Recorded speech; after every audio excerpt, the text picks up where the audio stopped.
লটারির মাধ্যমে হচ্ছে এখানে বাচ্চাদেরকে ভর্তি করা হয়।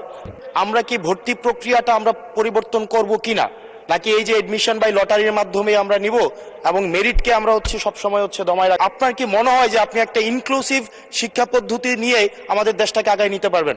আমরা লটারি সিস্টেম উইথড্র করলাম। আমাদের যে বছরের প্রথমে পরীক্ষা অ্যাডমিশন পরীক্ষা যেটা হয় সেটা আমরা লটারির পরিবর্তে পরীক্ষা নেওয়ার ব্যবস্থা করতে যাচ্ছি।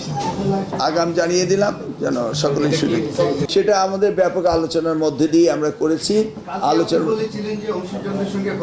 অংশীজনদের সাথে আমরা গত 1 মাস ধরে এটা নিয়ে আলোচনা করে আমরা এই বিষয়ে সিদ্ধান্ত উপনীত হয়েছি যে লটারি অ্যাকচুয়ালি মেধা ক্লাস 1-এ যাচাই করার প্রশ্ন আসে না।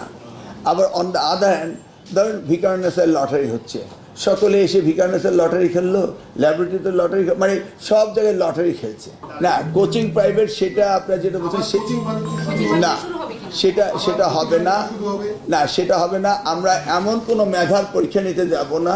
ইটস ইনিশিয়াল স্টেজ, আমরা তাদের পরীক্ষা নেব, তারপরে দেখা যাক পরবর্তী ধাপে কি হবে। ওদেরকে আমরা ক্লাস 1-এ নিউরো সার্জন বানানোর চেষ্টা করছি না, এটা নিশ্চিত থাকে।